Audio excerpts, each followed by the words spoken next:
Hello everyone, let's have a look for this type of the hairstyles. First you just have to make a lower ponytail, after that give it an internal twist as apparent on your screens using this type of the tool. This one is quite simple and it's very less time consuming. It's just a simple casual type of the hair look that you can create at your own place. This looks so beautiful and this Juda is going to work on any type of the outfit.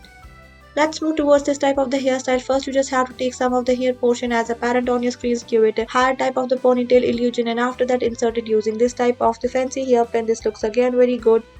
Another hairstyle is inspired from the long length hair. First, you just have to take some of the twisty and the turns using this comb tip as apparent on your screen. This is very simple and it looks so beautiful and pretty. You can definitely give it a try. It looks very nice and pretty.